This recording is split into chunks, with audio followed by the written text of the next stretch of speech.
Hắn không biết không biết đồ tía luôn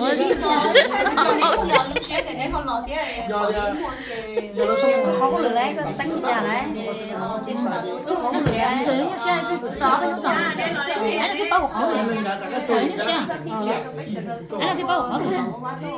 thôi giờ hay nên tao lấy thay nồi lấy đấy nè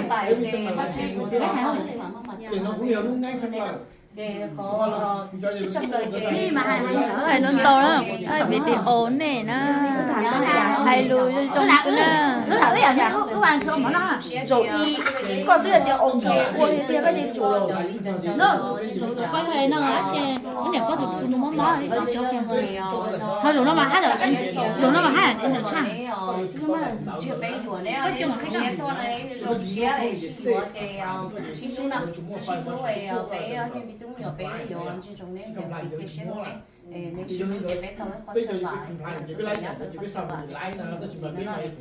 tôi cho cho các lực lượng tôi cho nó tao bên nhà thì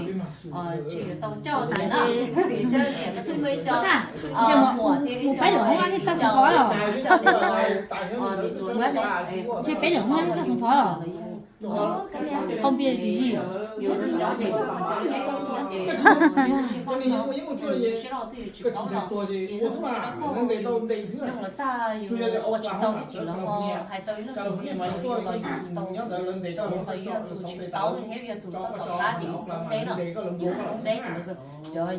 Yết chỉ cái chân đâu lo để cho con đi chờ lấy muối có chủ này thì có tập hóa thì tôi sẽ té nó cho cái ý chuẩn bị theo có yếu tố nó nhá yếu tố để tin tưởng rằng thì tôi ổn định nhà nó tôi chỉ tự tôi có thấy đâu thì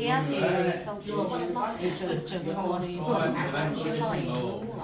lúc con đó lúc con tin tưởng rằng do cái chị tao kia đó thì là tôi sẽ nhá cái gì cái chẳng phải cho một tí xíu thế nào để bán nói gì tiếng nhật tí sao lúc nào xin cho thì sẽ là các cô là có yếu thì sẽ nói yếu cho bé thế họ tư bé họ hay sẽ lộ tiền là có nhận trợ có giá trị của đây nó thì bé họ lúc nói ok luôn sẽ cho nên là để ý cú điều gì để họ luôn để bé họ bán á thấy không cơ ốc bạn không thường ốc bạn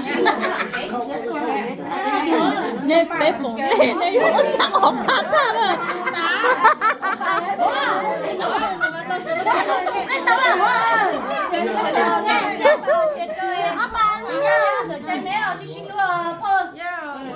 nếu mà đây số đầu lúc lúc này giờ trái nào cái bé tụi con để học bé cùng chứ em có học ta